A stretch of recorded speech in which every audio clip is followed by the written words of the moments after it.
Bueno, buenas tardes a todas y a todos, bienvenidos, un gusto recibirlos hoy aquí, y esta actividad da comienzo al programa organizado por la Dirección General de Derechos Humanos y Memoria de la Municipalidad de Rosario para conmemorar el 24 de marzo Día Nacional de la Memoria por la Verdad y la Justicia, que en pocas horas vamos a estar conmemorando y recorriendo las calles de la ciudad después de largo tiempo de no hacerlo, esas marchas que generalmente son masivas.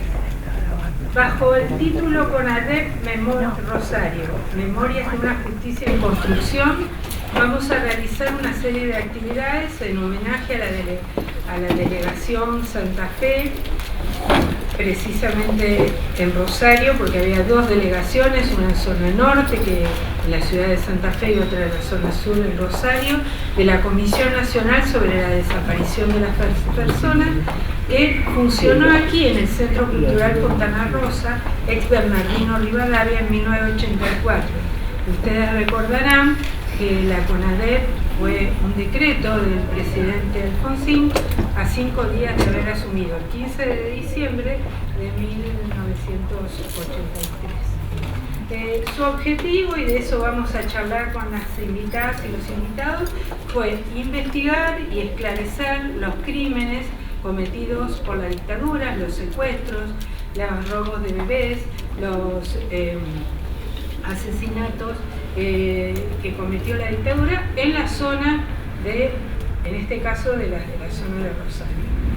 En este conversatorio, que lleva por título 1984, recuperar el Estado de Derecho, nos proponemos dialogar sobre la formación de la CONADEP Rosario, las memorias de ese trabajo en el inicio de la recuperación democrática, sobre sus integrantes y lo que significó para sobrevivientes, familiares y testigos poder brindar testimonio ante una instancia estatal, un espacio municipal que habilitaba el camino a la justicia. También abordaremos sus silencios y sus límites y, por supuesto, el valor jurídico, político y simbólico de su legado. Ahora les voy a presentar a quienes van a participar de este panel. La doctora Olga Cabrera Hansen, que ella fue integrante de la CONADEP. En esta mesa ella y Ricardo Pegoraro fueron integrantes de la CONADEP Rosario. Olga es una abogada distinguida de la ciudad, fue detenida, desaparecida, y su familia sufrió la persecución de la dictadura. Fue impulsora de la investigación sobre los crímenes cometidos en el centro clandestino que funcionó en el ex Servicio de Informaciones de la Jefatura de Policía. Y luego de recuperar la libertad en 1978 comenzó a reconstituir lo que llamó ese rompecabezas siniestro.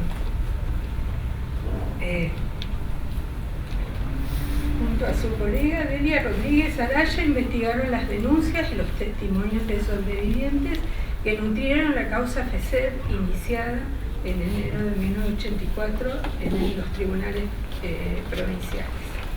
Ella misma brindó testimonio ante la CONADEP Rosario y tomó declaración a las personas que se acercaban al Centro Cultural Bernardino Rivadavia a hacer una denuncia.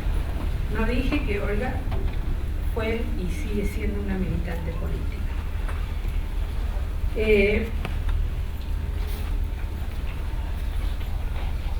Perdón, me produce mucha emoción que ella esté con nosotros.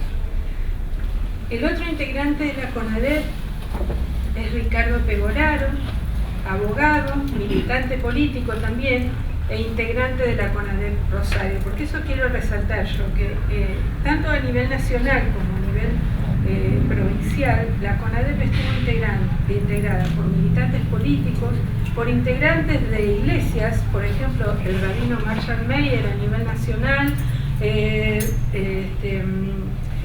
el obispo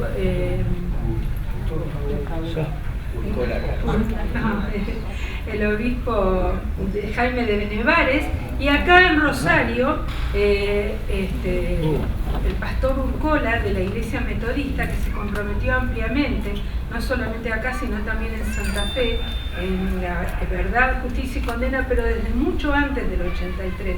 Ya durante la dictadura ayudaron a los sobrevivientes de la dictadura a salir del país y también a sobrevivir en el exterior.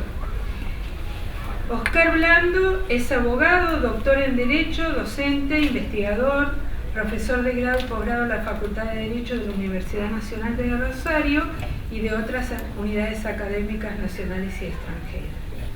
Fue director de Reforma Política y Constitucional de Santa Fe y es director del Programa de Protección a Testigos en Causas de Delitos de Lesa Humanidad.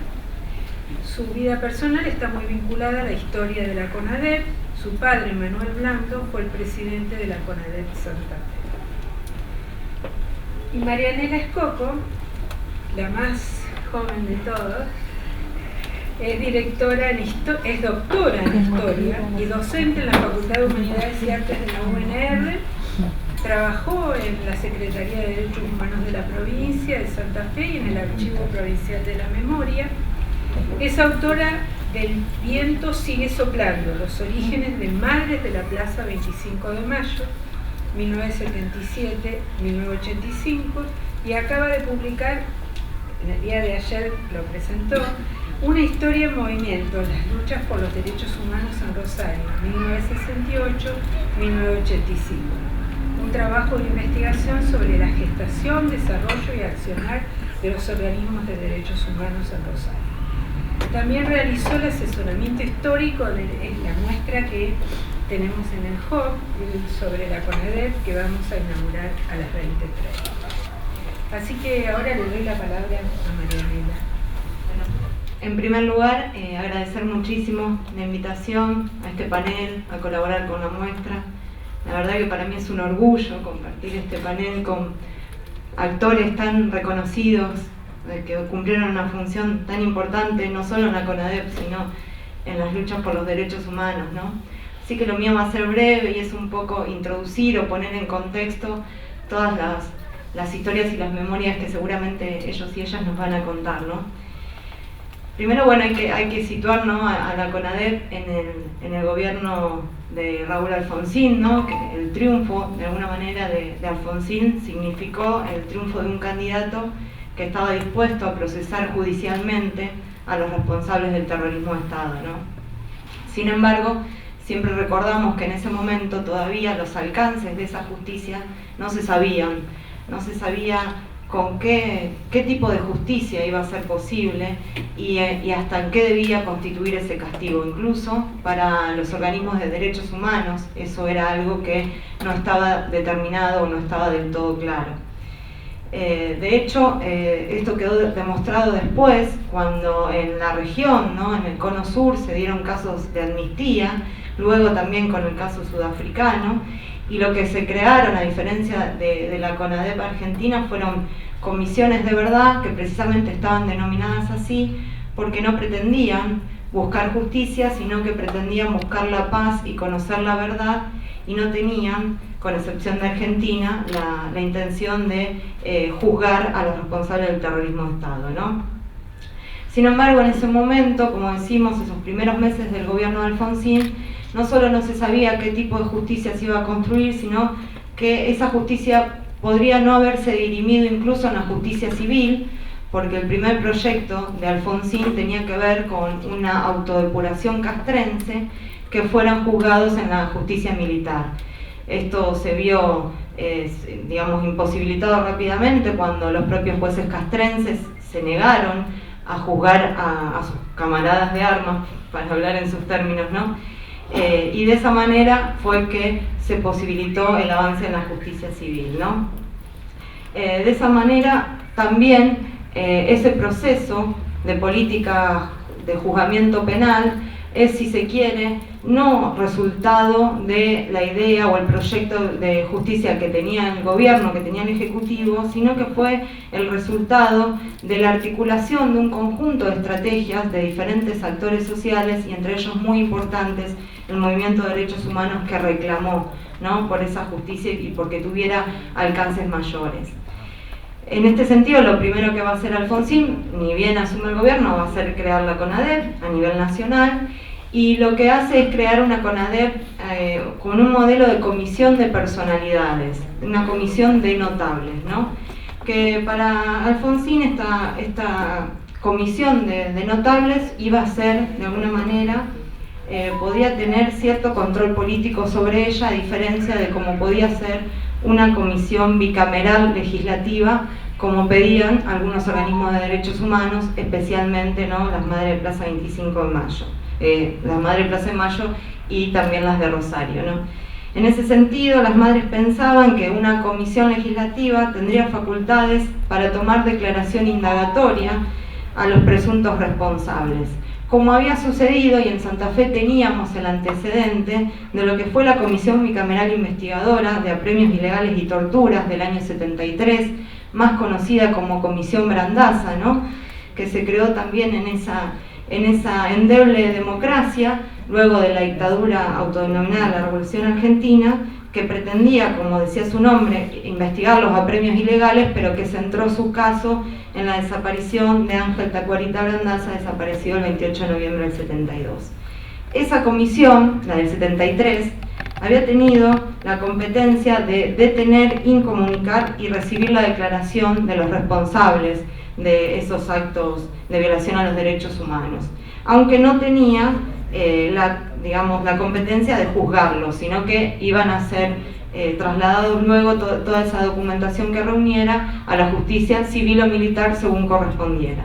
Bueno, como todos ustedes deben saber y recordar, luego esa comisión, si bien esclareció el hecho y a los responsables, luego la justicia no avanzó, no prosperó por los hechos que conocemos y por todo lo que sucedió luego en el país. Pero bueno, como les decía, esta comisión Brandaza era un ejemplo que citaban los organismos de la ciudad a la hora de pedir comisiones legislativas. Sin embargo, esa comisión legislativa no se creó en Santa Fe, sí se creó en otras provincias, es bastante poco conocido, pero en Santa Fe finalmente lo que se creó fue esta comisión local de la CONADEP, digamos, como una delegación provincial, pero también se dividió en zona norte, ubicada en la zona de Santa Fe, y zona sur, en la zona de Rosario, ¿no? Y a pesar, digo, de las controversias que generó esta comisión en ese momento, hoy en día, y en ese momento incluso, destacamos muchísimo el trabajo que hizo esa comisión, porque sin duda, y en un momento y en un contexto muy difícil, donde muchos de ellos, y bueno, ellos lo contarán, ¿no? Pero bueno, muchos de los integrantes de esta comisión sufrieron intimidaciones y amenazas. Eso lo pudimos ver incluso después, cuando pudimos consultar algunos archivos de la policía en el Archivo Provincial de la Memoria, que decía Alicia que bueno, que trabajamos, donde pudimos ver el seguimiento que seguía haciendo la policía en el año 84, es decir, ya en democracia, un seguimiento exhaustivo de las reuniones que hacían los organismos de derechos humanos, incluso con respecto a la CONADEP, ¿no?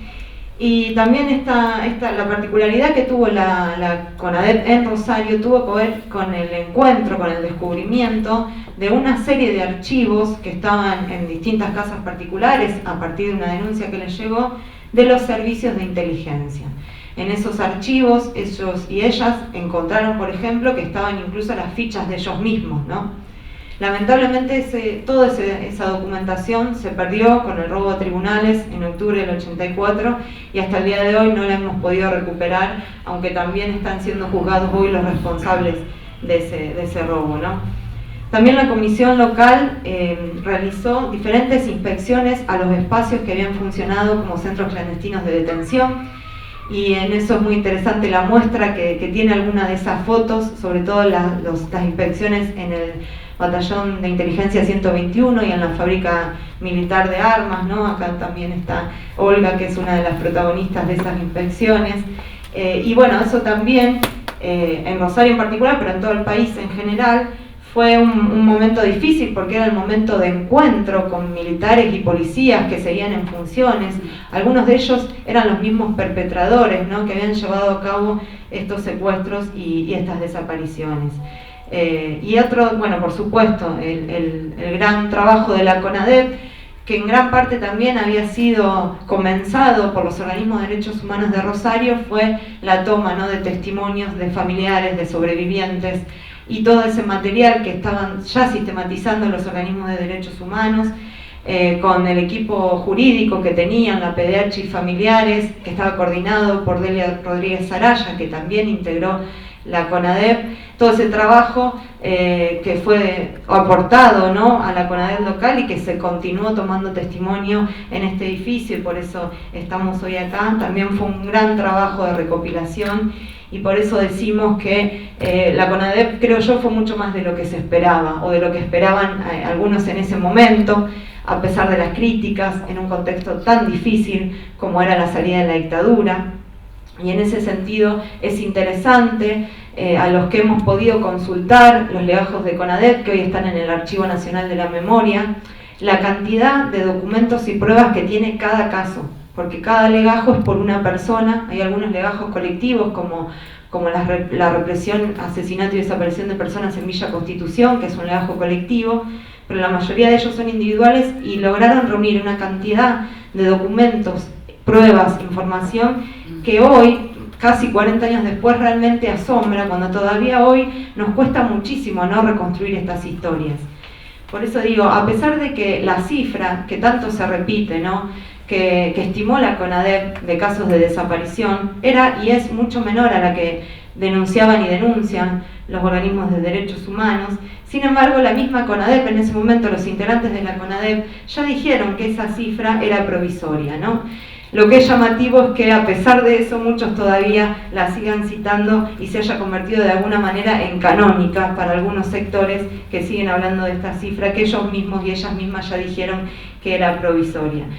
Sin embargo, no, siempre remarcamos este trabajo que fue colectivo, que fue, insisto, en una situación de mucha incertidumbre, donde no se sabía qué pasaba con los servicios de inteligencia, con el aparato represivo que seguía vigente, no se sabía qué justicia iba a haber, y yo insisto con esto, porque creo que el trabajo de la CONADEP es parte de esa articulación que decía al principio, de actores que empujaron por una justicia diferente al proyecto de justicia incluso que tenía el gobierno.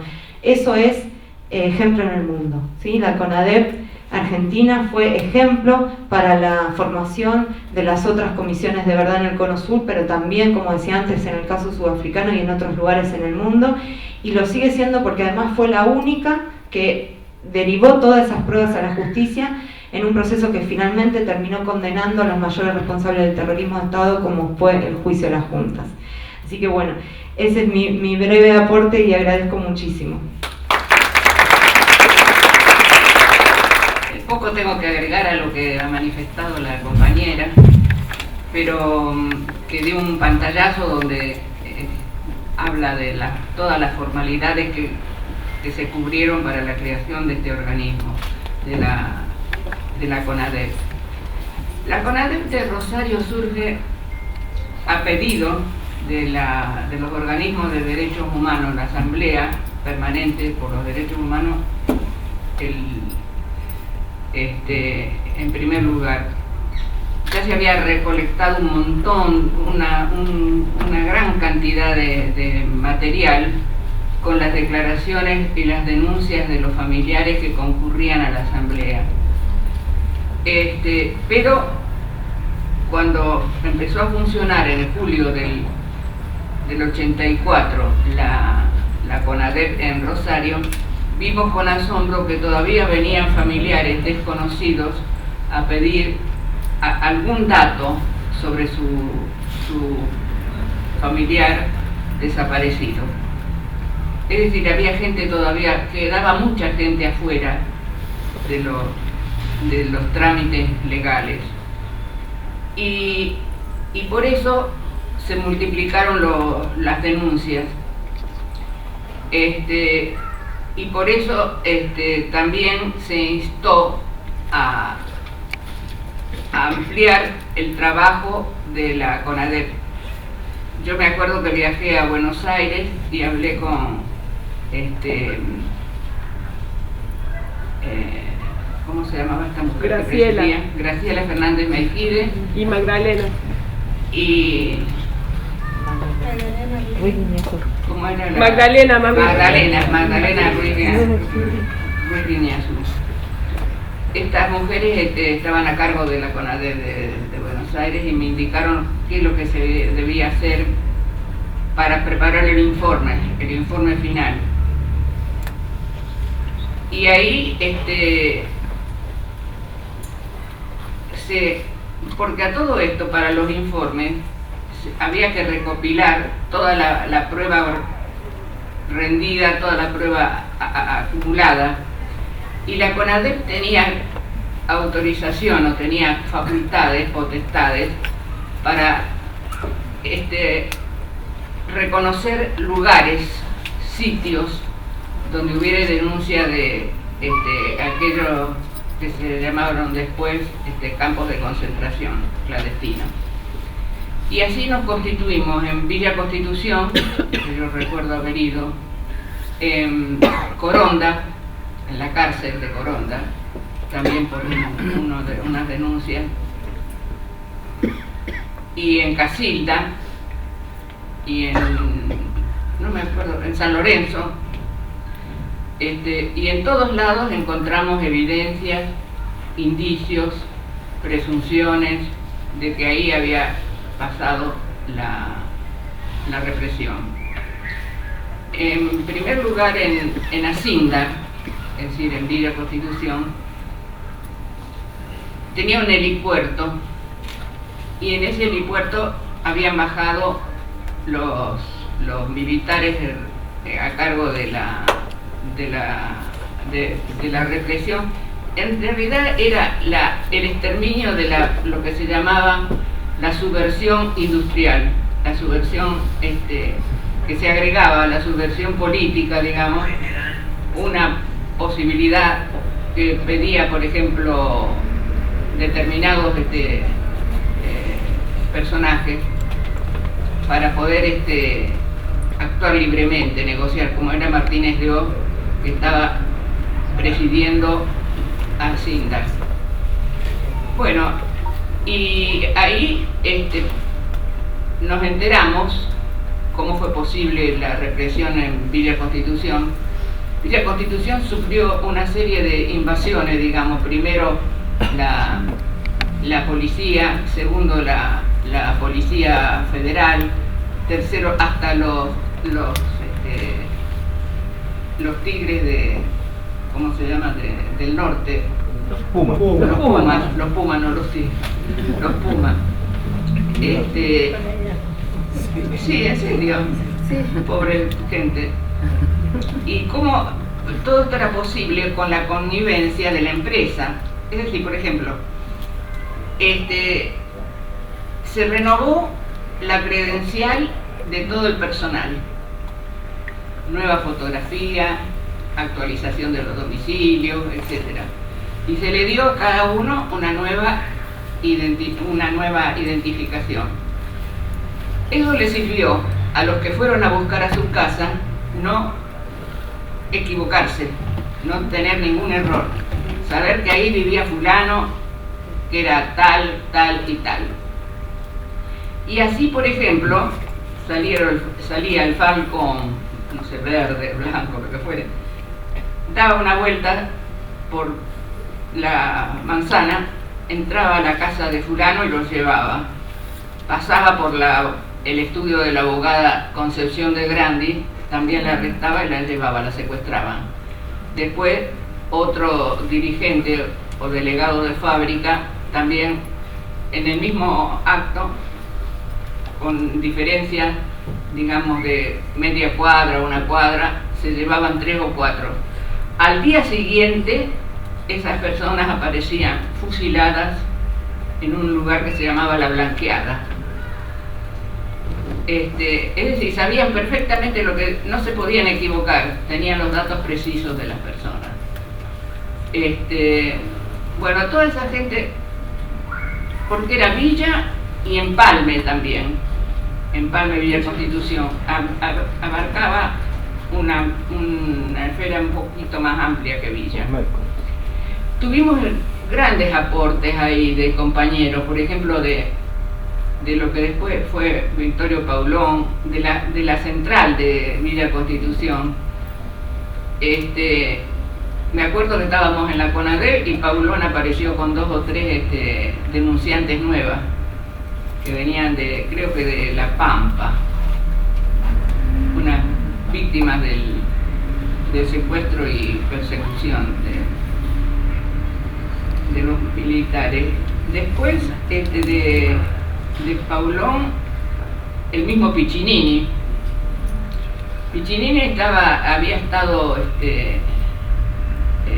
detenido, desaparecido, pero después fue deportado a Italia, porque era italiano. Su compañera Nadia Doria, desaparecida. En realidad se sabe cuál fue el destino de Nadia Doria, que fue el Servicio de Informaciones de Rosario, junto con 3 o 4 más que formaban una comisión de la imprenta del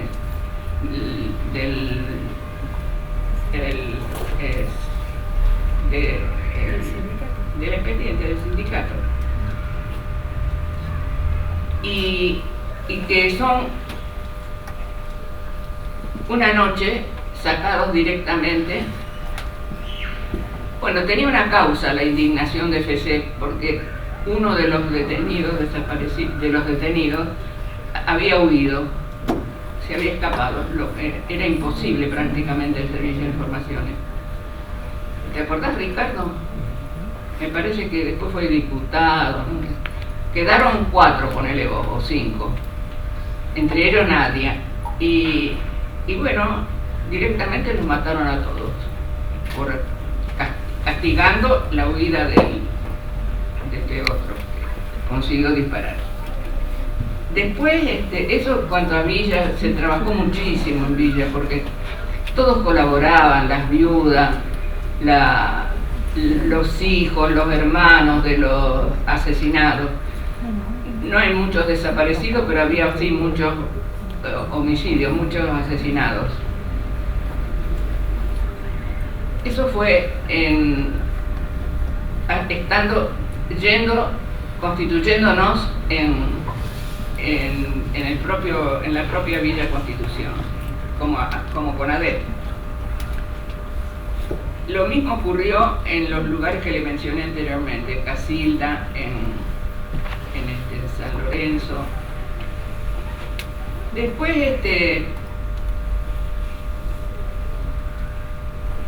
a ver, ¿cómo podríamos decir? Cerramos el ciclo de informes con allanamientos. Los allanamientos en un principio no nos resultaban, porque se ve que solicitábamos en el juzgado la número 10 de Martínez Ferboselli, de instrucción, de instrucción en ese momento, y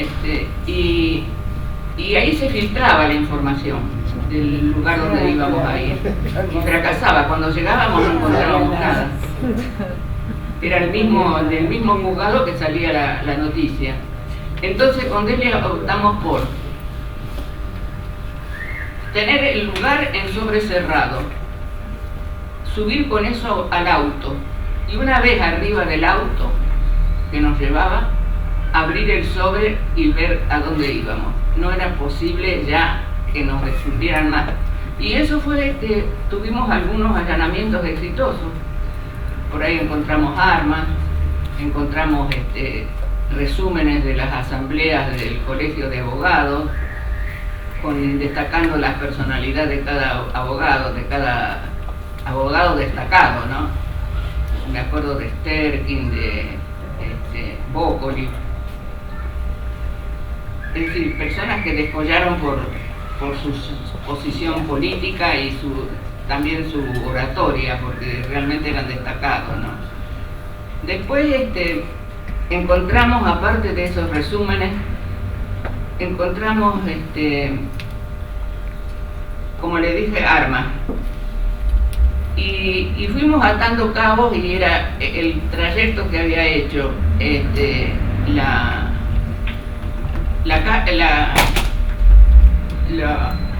Quinta de Funes, los que estaban en la Quinta de Funes, que también fuimos ahí, nos constituimos en ese campo de represión y de desaparición. Y ahí seguimos la ruta que siguieron los compañeros desaparecidos a la intermedia, a la casa del... la escuela Mañasco, a la Mañasco, ¿te acordás? Sí.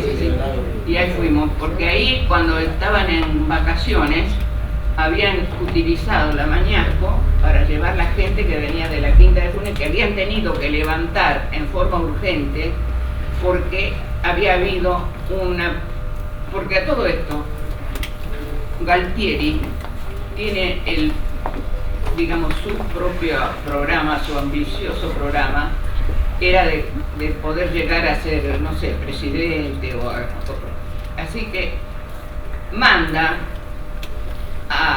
era cuestión de ser médico también, ¿no? Pero manda a una pequeña comitiva de 2 o 3 personas a México al encontrarse con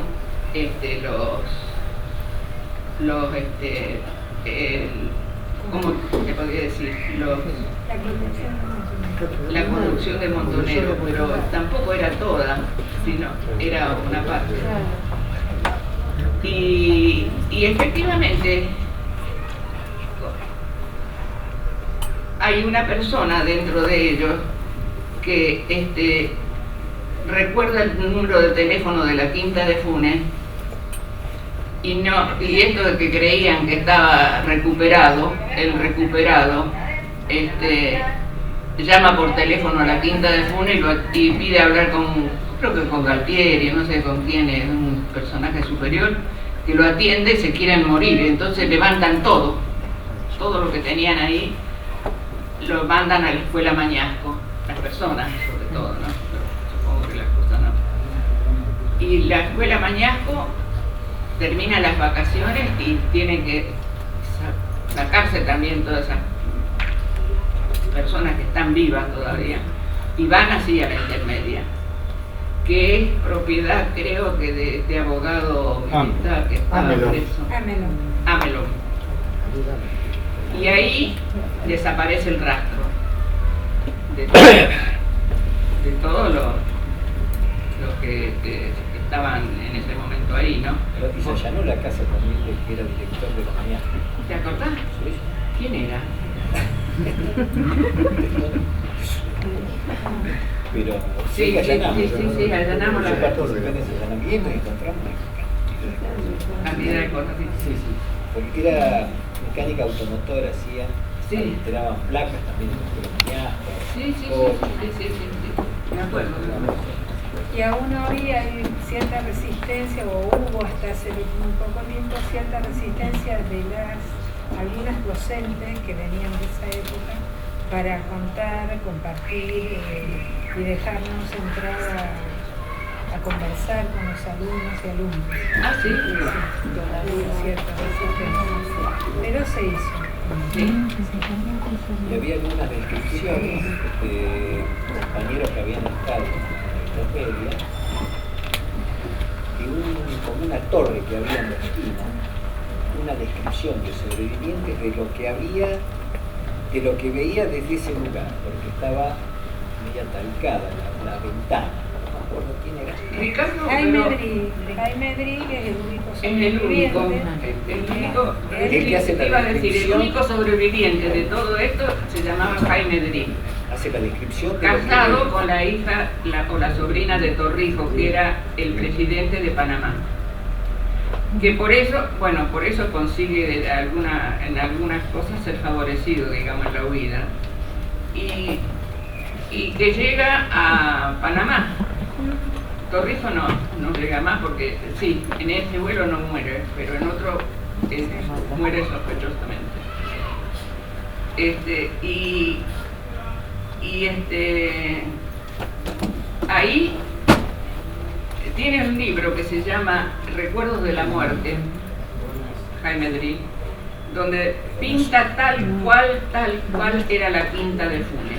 Se puede ir con los ojos cerrados y se van a dar cuenta dónde estaba la pileta, dónde estaba el vestuario, dónde estaba esto, dónde dormían, dónde estaba. Es notable. ¿Te acordás, Ricardo? El libro es de Bonazo, de Miguel Bonazo, con el testimonio de Jaime Dri. Sí, el relato de Jaime Dri, de sus peripecias, dado a Bonazo, que Bonazo lo relata, ¿no?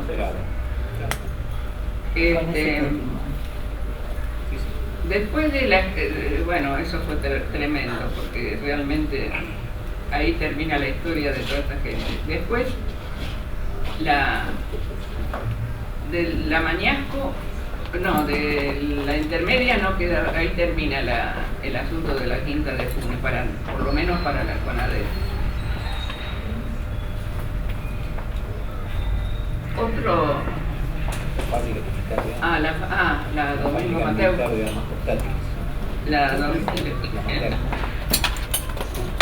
Era en la calle Ovidio Lago al fondo.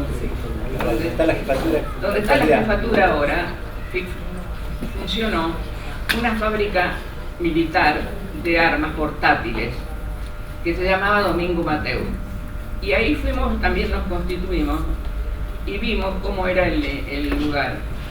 Y el lugar era lo que quedaba, digamos, como de una caballeriza atrás, que estaban todavía las cadenas en las paredes. Y estaba Olga Moyano, Adriana Arce,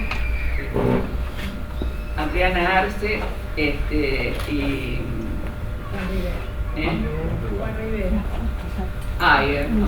Juan Rivero. Ramón Verón. Ramón Verón. Y Ramón Verón. Ramón Verón, no sé si ya había matado a Hilda Cardoso. Después. La llevan viva de hecho. ¿La trajeron viva? La de fábrica la llevan viva. Después desaparece. Claro. Primero la traen, estaba en la fábrica de... Me acuerdo que Rivero me comentaba que él vivía cerca de ahí. Y que escuchaban los pajaritos, que es lo mismo que escuchaba en la casa. Y Rivero no había ido a la escuela secundaria. Y cuando lo interrogan le dice, dígame su grado. Y él le dice, sexto. Era sexto grado. Bueno, después el periplo que hace Rivero por todas las cárceles que terminan en el sur, determinó que si completara la secundaria, la hiciera completa. Tenía problemas en inglés, me dijo, pero en todo lo demás seguía. Y una versación en historia increíble, maravilloso. Una persona muy positiva, Rivero.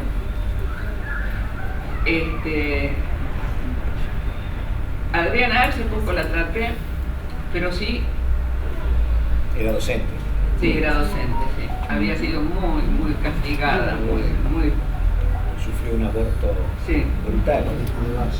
Estando ahí detenida, sufrió un aborto frío, sin anestesia ni nada. Sí, me acuerdo que, dice, ¿te acordás? Le decía a Olga Moyano, era, no me acuerdo qué.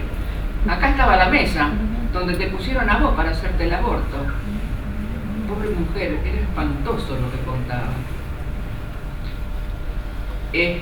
Bueno, esa fue la fábrica militar de Juan Domingo Mateu.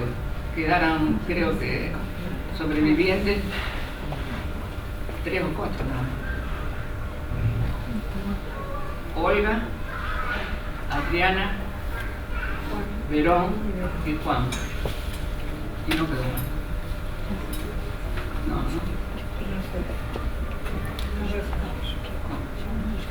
Eso también ahí nos constituimos, analizamos todo, llevamos la constancia de todos los detalles que vimos, que supimos.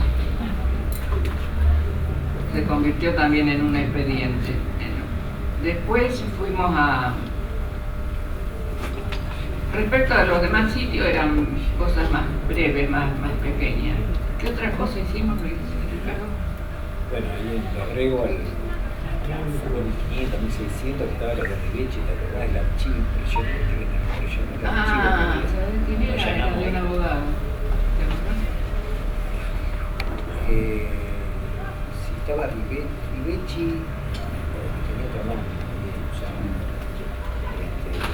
y ahí el archivo en una casa antigua, en la primera habitación, para cualquier cosa que llegamos a la que las personas mayores, era la época que empezábamos y teníamos cierto prurito de meter la mano en cosas ajenas, como llamábamos, que se habían metido dos mujeres en la cama, fue ahí, sí, que las tuvimos que sacar con la policía de la cama porque habían escondido en la cama una cantidad de información de los grupos de calle, los diagramas, lo habían metido.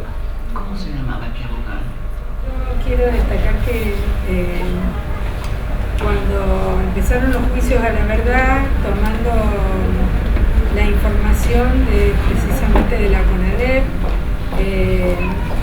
Olga fue para nosotros los que estábamos trabajando para realizar los juicios a la verdad y sobre todo en el tema de la Quinta de Funes, fue alguien muy importante, porque Olga, por haber estado adentro y afuera y también por haber entendido la magnitud de la dictadura, tenía un panorama completo sobre lo que había sido la represión ilegal en Rosario y en el segundo cuerpo de ejército.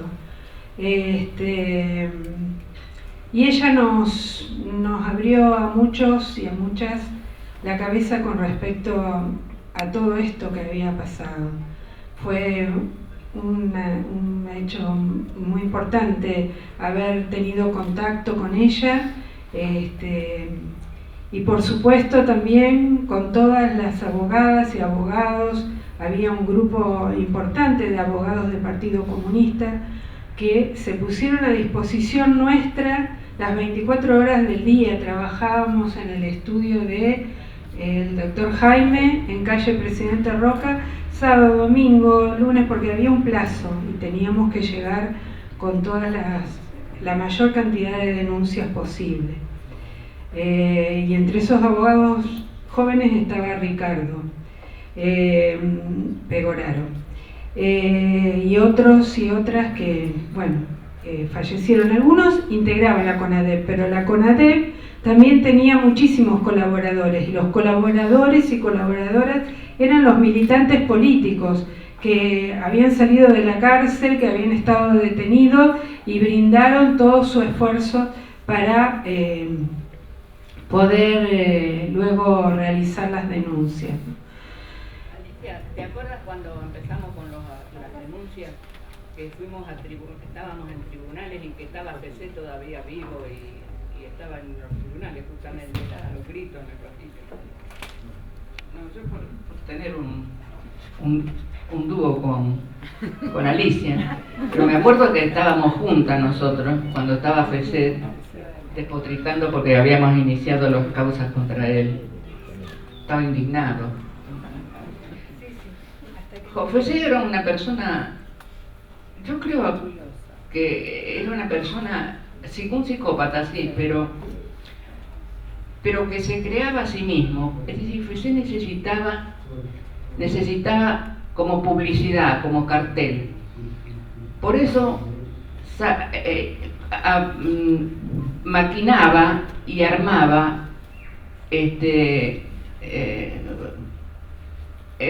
encuentros con personas que ya llevaban mucho tiempo en el servicio de informaciones y que estaban denigradas absolutamente por la tortura, por las violaciones. Ya le faltaba muy poco, ya no podían vivir más.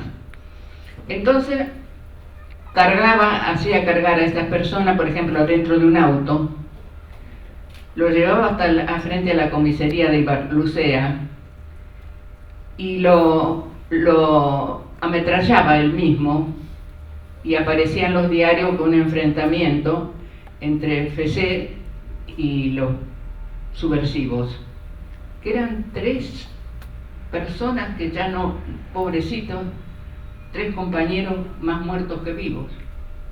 ¿Te acuerdas el copamiento de la comisaría de Iberlucea? A tal punto que él, después de eso, después de que ametralla el auto, le va y le dice a los agentes de policía de la comisaría que se guarden, y él ametralla también el frente de la comisaría para simular un enfrentamiento que va a aparecer en los diarios como un gran mérito de ese loco, de esa persona perversa que era él, ¿no? Siempre me pareció que necesitaba eso. Era cobarde, indudablemente que era cobarde para hacer eso, pero necesitaba sentirse aplaudido, y por eso caminaba, eso yo me acuerdo perfectamente, acompañado con el torturador más grande que había, que era, ¿cómo se llamaba? Rubén Lofiego, y decía, comandante, sí, comandante. Y entonces el comandante, que era FC, hablaba de la Tercera Guerra Mundial que estaba desarrollándose, que él no sé qué problemas tenía, y el otro le aplaudía y le decía, sí, comandante, usted es muy valiente, usted es esto, usted es un cerebro. Bueno, por eso te digo que una personalidad muy, muy, muy horrible, pero extraña a la vez. Menos mal que la historia se conformó compararla a ese raíz que hacía. Porque pues, según dicen, yo no lo vi, en la pistola tenía muescas de cada, y cuando le preguntaban, no, dice, esto cada uno que he matado le da una señal en la... No sé. Bueno, era lo que te quería decir, Alicia. Te quería recordar eso. Muchas gracias por la invitación a la Dirección de Derechos Humanos y Memoria, y a Alicia por estar hoy en este panel, y además felicitar también, no solo por la idea de reconocimiento y de homenaje a los miembros de la CONADEP, sino también por la idea del título de este encuentro, es decir, de recuperar el Estado de Derecho. Me parece que esa es una idea central que se dio todavía en dictadura en lo que fue la lucha por los derechos humanos. Porque esa lucha no solamente era una lucha que tenía que ver con los desaparecidos, la búsqueda de la verdad, también significaba una crítica al orden político. Es decir, la idea de fundar un nuevo orden basado esencialmente en 2 cuestiones. Una, la recuperación de la soberanía popular, y la otra, precisamente, el Estado de Derecho que abandonase el Estado terrorista que tenía hasta entonces. Por lo tanto, esta idea del Estado de Derecho significaba algo muy importante, y esto era que la idea de que solo con un Estado democrático de derecho se podían garantizar los derechos humanos y evitar las violaciones, por lo menos sistemáticas, de los derechos humanos. Hay violaciones de derechos humanos en democracia, pero no hay violaciones sistemáticas como hay en un Estado terrorista. Y ciertamente esa lucha por los derechos humanos se daba en distintos planos.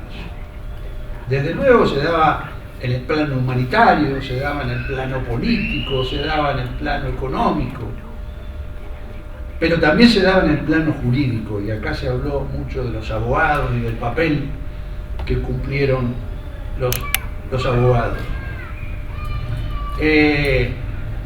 ese tema era central. Yo, recuperando algunos papeles del pasado, el Colegio de Abogados de Rosario, en el año 80, cambia su directorio, por el sufragio de los afiliados, obviamente, y deja atrás unas versiones muy condescendientes con la dictadura. Y yo recuerdo que en el boletín del Colegio de Abogados del año 80, que yo dirigía junto al doctor Borsini, el editorial era el Estado de Derecho. Es decir, esencialmente ese era un tema: la búsqueda, la recuperación, la restauración del Estado de Derecho. Y además, no solamente eso, tal vez lo recuerden los abogados, el año 83 se hace la famosa 10ª Conferencia Nacional de Abogados. Y allí el tema era el Estado de Derecho. El tema del Estado de Derecho, y entre otras cosas que se discutía, era para que en democracia los jueces que estaban presentes pasaran en estado de comisión, para que después se le dieran aval. ¿Qué quiero decir? El ámbito de lo jurídico, ¿Hoy van a pasar en estado de comisión? algunos por lo menos, sobre todo los que estaban en el ámbito del derecho penal, del ámbito penal, que tuvieran vinculación con los hechos atroces que ocurrieron. Entonces ahí había, en el plano jurídico se da una disputa muy importante, y en el plano del Poder Judicial una disputa muy importante, que no es simbólica, es una disputa importante, y el papel que jugaron los jueces en la dictadura. Porque yo traje acá esto que es una reliquia para mí. Hay muchos casos de un habeas corpus en Tucumán del año 77. El reclamo de un habeas corpus llega a un juzgado de instrucción, hacen un requerimiento por una desaparecida, una mujer desaparecida, y por supuesto los informes son negativos. ¿Qué resuelve el juez? Mucho más y peor que téngase presente. Resuelve sobreseer las presentes actuaciones. Pero lo más atroz, finalmente, cuando hay un resolutorio, dice notifíquese, archívese, etc. ¿Qué dice este juez? Incinérese oportunamente. Y esto no lo escribió un bando militar, lo escribió un juez de la nación, un juez federal en Tucumán. Entonces, me parece que esta función paradojal que tiene el derecho, mientras algunos abogados hacían esto, jueces, había otros abogados, como los que están acá, y otros que yo empecé a conocer y a admirar.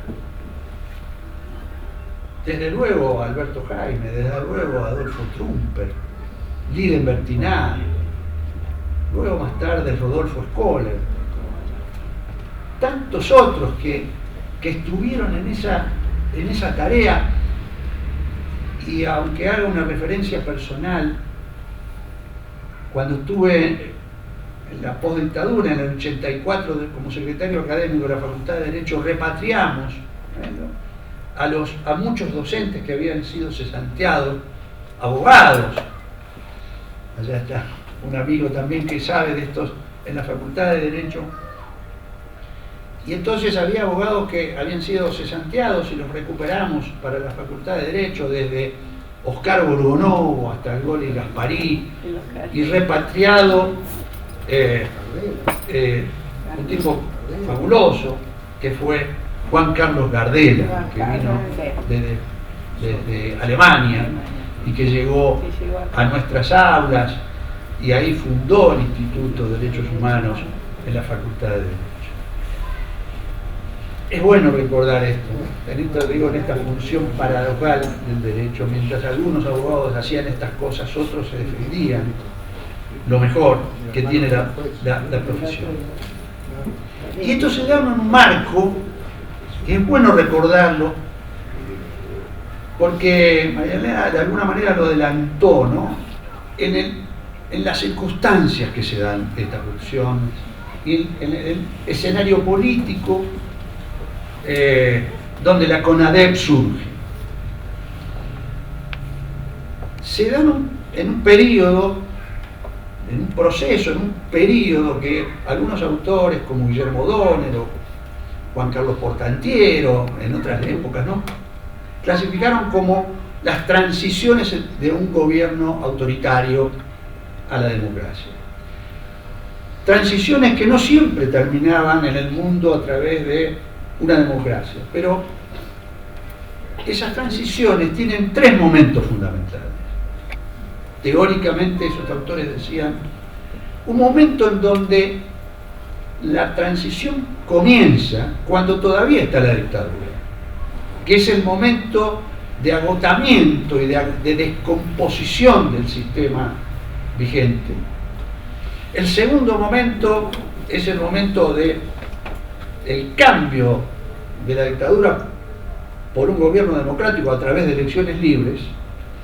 Y el tercer momento es la llamada consolidación de la democracia, que es, o que se supone que es, a partir del momento en que un gobierno civil, un gobernante civil, cede a otro gobernante civil el gobierno y así sucesivamente. Si nosotros trasladamos este esquema a la Argentina, podemos decir que el momento del agotamiento, donde la dictadura ya no tiene la intención de permanecer en el poder, sino que está buscando la salida y la impunidad, ese momento fue Malvinas. A partir de Malvinas se puede decir que hay la descomposición del régimen. El segundo momento es el de las elecciones libres, democráticas, el gobierno ahí, el triunfo de Alfonsín.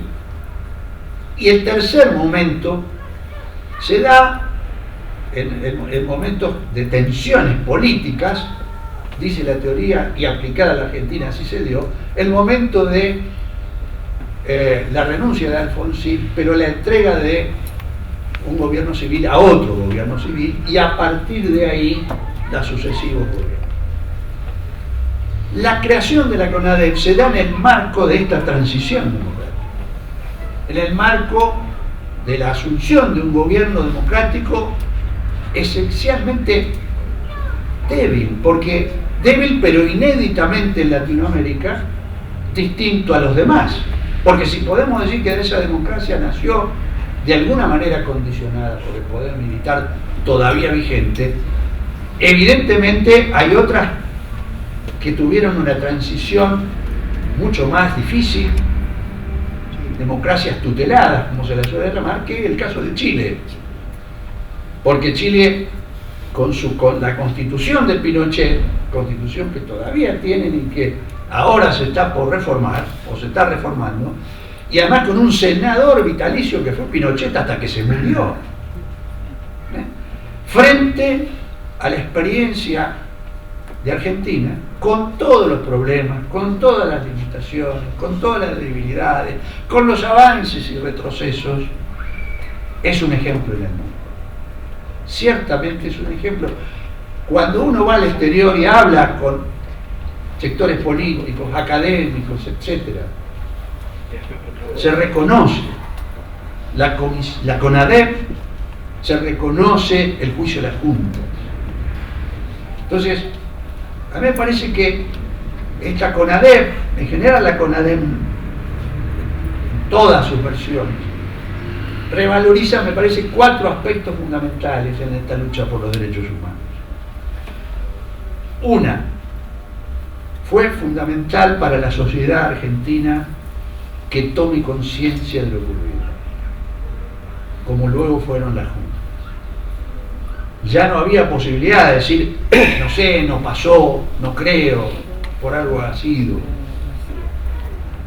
El segundo aspecto constituyó que el concepto ese tenebroso de las desapariciones pasó a ser un objeto de investigación por parte del Estado. Y a partir de ahí el compromiso y la obligación que tiene que tomar el Estado en la búsqueda de eso que tampoco era una consigna solamente simbólica, sino política, de memoria, de verdad y de justicia. El tercer elemento fundamental, me parece que fue que sirvió, como aquí también se adelantó, como prueba fundamental en la causa 13, es decir, en la causa de las juntas militares. Toda esa prueba, todos esos testimonios, que luego tuvieron que ratificarse, pero que estaban allí, estaban en esas hojas del nunca más y de ese informe final tan importante. Y como dijo también Marianela, en el proceso de lo que se denomina justicia transicional, fue la primera, el modelo de Argentina, el modelo de la CONADEP, fue el primero. Y a partir de allí, Brasil en el 85, Uruguay en el 89, Chile en el 91, El Salvador en el 93, Guatemala en el 96, Colombia en el 2000, Perú en el 2003, se constituyeron comisiones de verdad, que si bien no juzgaban, tenían esta importante misión que acabo de señalar. Santa Fe tuvo su CONADEP y esa comisión se caracterizó fundamentalmente por su amplitud y por su pluralismo. Había de todos los sectores, salvo los que directamente no quisieron participar. Y yo los voy a nombrar, por lo menos lo de quiénes eran, como reconocimiento aquí en Rosario, que está allí en estas paredes. Bueno, presidió esa comisión en Rosario mi viejo.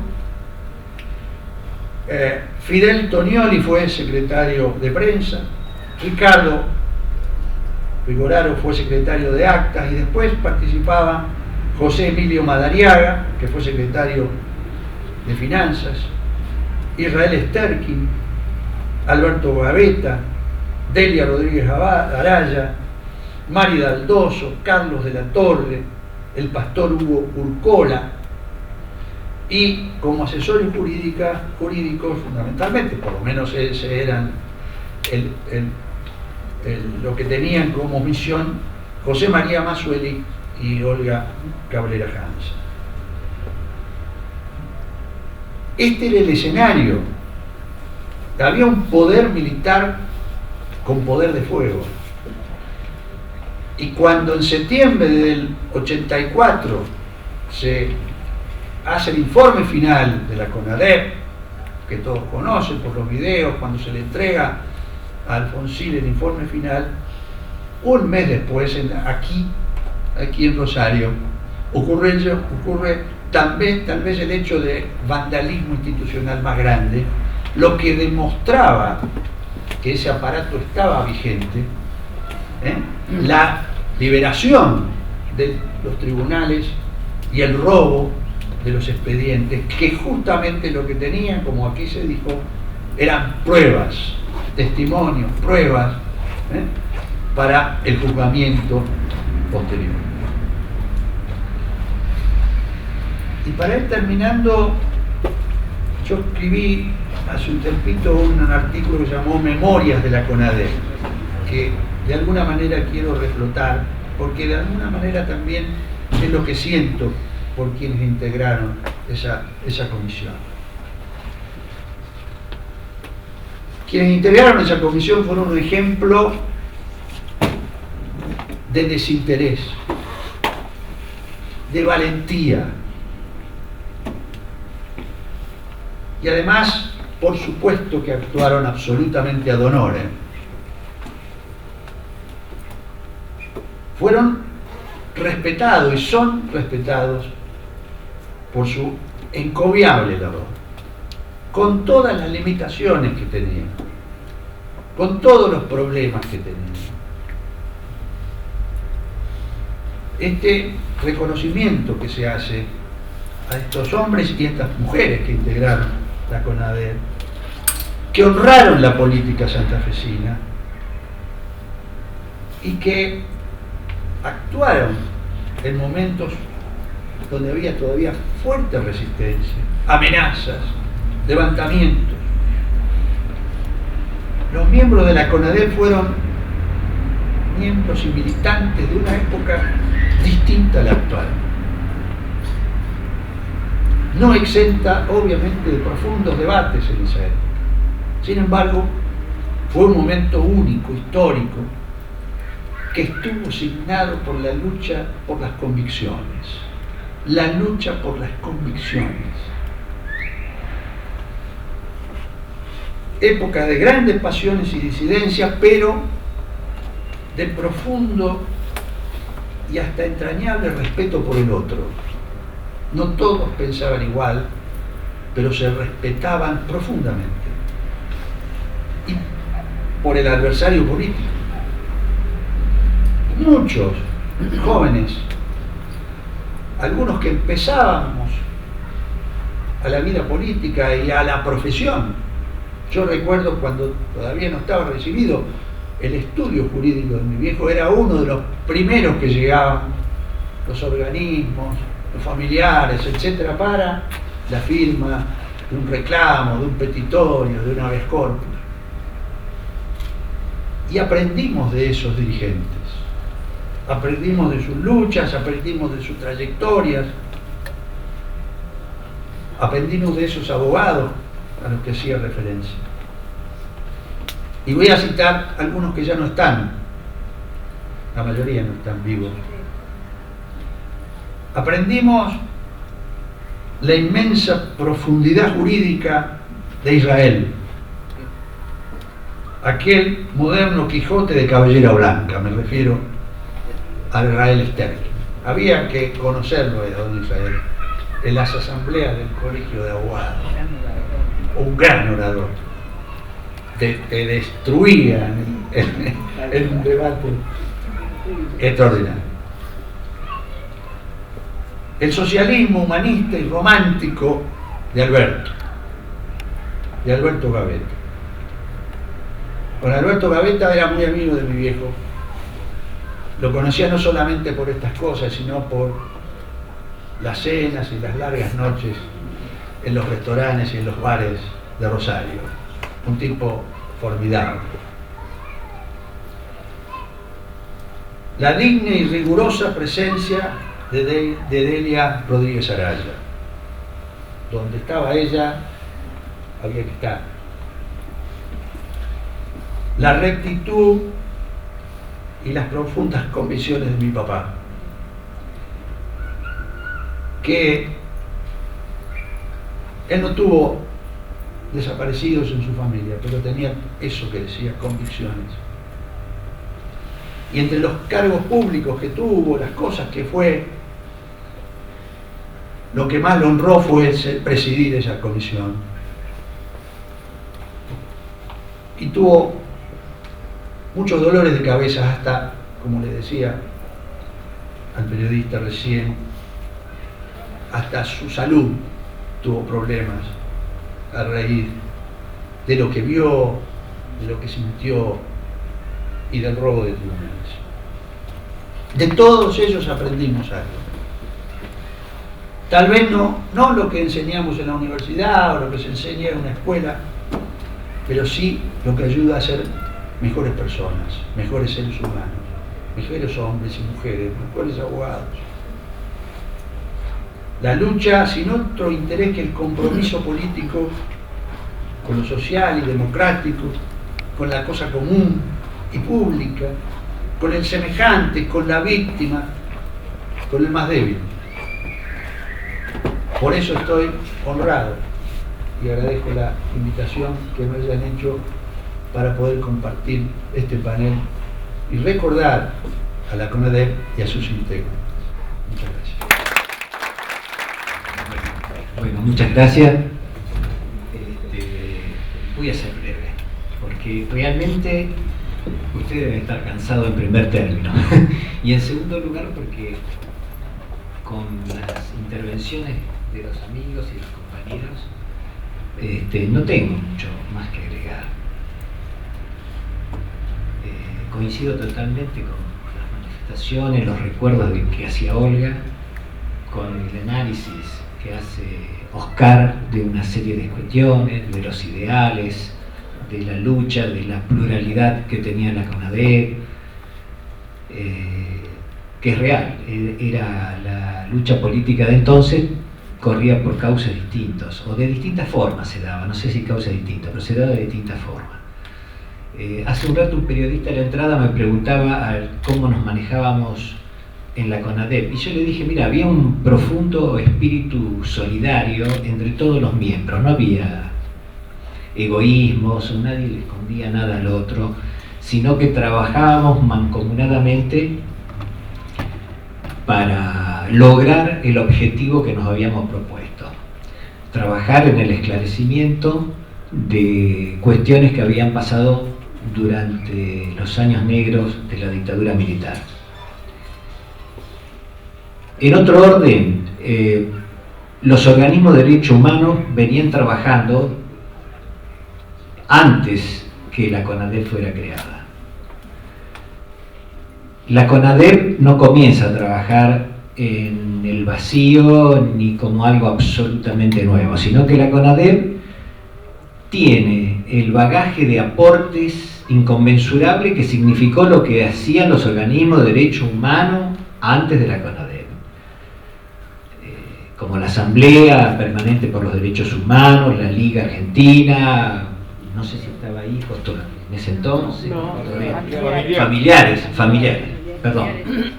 estaban. Bueno, ellos tenían en sus archivos, en su trabajo, en su memoria, en su praxis, en su ejercicio, tenían una cantidad de datos, manejaban corredores de la represión, caminos de la represión, que sin esa visión que había, hubiese sido imposible trabajar. Olga era una de esas personas que tenía en su memoria, en su cabeza, como otros compañeros, que no están acá presentes, creo que no, que también contribuyeron enormemente a eso. Porque cuando una persona venía a dar un testimonio, no era una cosa nueva, lo que ya había una suerte de pre-idea de lo que esa persona decía, porque ya lo sabían de otras cuestiones que durante años se venían trabajando, durante la propia represión, ¿no? Entonces, eso es tremendamente meritorio de los organismos antes y después de la CONADEP y en la actualidad también, por supuesto. Lo que tiene la CONADEP es cuando, que señalaba Oscar, que es cuando el Estado toma la vindicta. Esa es la gran función de la CONADEP, más allá de las cuestiones personales de cada uno. La CONADEP es cuando el Estado se pone a la cabeza. El Estado, cuando se pone a la cabeza de algo que es justo y encima noble, logra un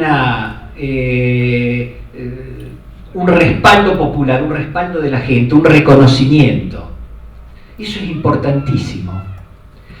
Más allá de lo meritorio de los organismos, la CONADEP creo que lo que hace es amalgamar todo eso y darle como una santificación a todo ese trabajo que se venía realizando por parte de los organismos. Más allá de la profundización, más allá de que al Estado tomar eso con la CONADEP, anima a mucha gente a que declare y a que se preste en las declaraciones. anima a la gente para que después se pueda dar orígenes a los juicios que comenzamos, a las demandas que entonces hicimos y que aludía Alicia, que trabajábamos sábado y domingo, día y noche en hacer las demandas porque se nos vencían plazos. Por el Código de Justicia Militar trabajábamos. Procesalmente nos manejábamos con el Código de Justicia Militar. Digamos, hicimos un trabajo donde colaboraron un montón de abogados, que no estaban en la CONADEP ni nada, eran militantes de distintos partidos, abogados, no sé si algunos habrán sido no militantes tampoco, pero que contribuían en la demanda, porque el trabajo que teníamos era impresionante. O sea, creo que el mérito de la CONADEP es ese. Estos homenajes, que en lo personal agradezco, pero no es lo importante, sino que es importante mantener la idea de que todavía no se ha terminado, de que tenemos que hacer justicia, de que todo esto se hizo con ciertas finalidades, para que se haga justicia. Los juicios todavía siguen, los juicios no han terminado, pero no se han terminado, todavía sigue, todavía van a quedar cientos de gente impune, eso no tenemos la menor duda, ¿no es cierto? No tenemos la menor duda, pero no obstante, en este camino que sabemos que es difícil, donde la posta la tomaron otros nuevos abogados, otras nuevas gente, otras nuevas personas también lo hicieron, se va llegando, transitando un camino que es verdad, que decía Oscar, que deja precedentes en el mundo, lo cual no nos tiene que hacer relajar, que no creamos que tocamos el cielo, ni mucho menos, pero es muy importante.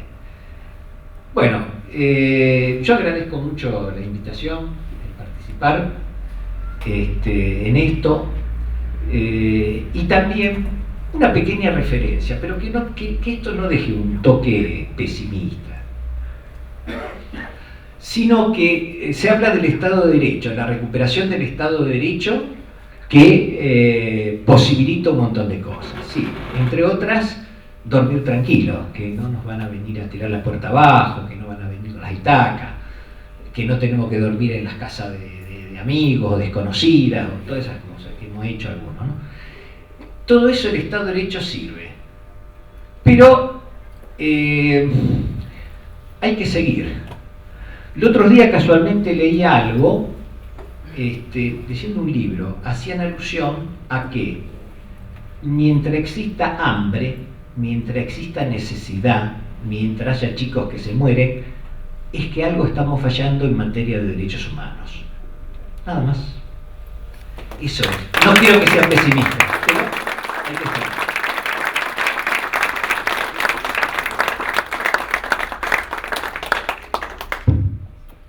Bueno, no sé a ustedes, pero a mí me pareció muy fructífera las distintas miradas de cada una y cada uno de los panelistas.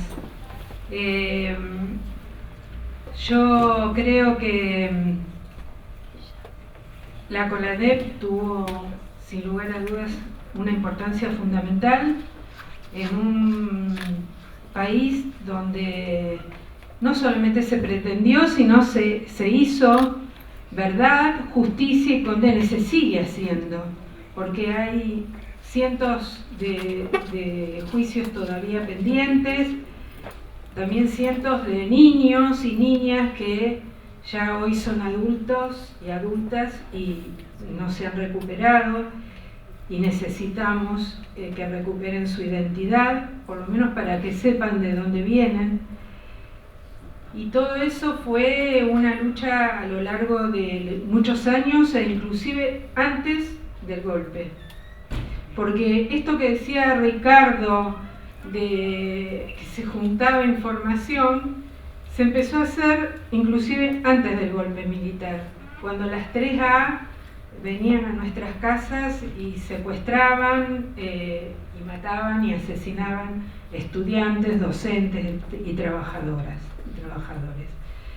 Así que, bueno, en ese camino de verdad, justicia y sobre todo de condena es que vamos a seguir haciendo. Nosotros tenemos un programa de señalética de marcas de memoria donde marcamos en el mapa de la ciudad geolocalizamos todos los lugares donde ocurrieron hechos de la historia de nuestra ciudad, que es muy rica, no solamente de la dictadura del 76, sino de todas las épocas donde se produjeron luchas por los derechos humanos. Así que les agradecemos mucho, les pedimos que entren, que vean, que hay videos también sobre uno de los temas más graves de la violación de los derechos humanos del presente, que es la violencia institucional. Así que les agradecemos mucho y los invitamos a ver en este momento, a presenciar la señalización de este lugar, y por otro lado, a posteriori, la muestra que tenemos aquí en el hall. Y yo sobre todo quiero agradecer a mis compañeras y compañeros de la Dirección de Derechos Humanos, de la Secretaría de Género y Derechos Humanos, y sobre todo a quien se encarga de coordinar el área de memoria, a Cecilia Ballina. Muchas gracias.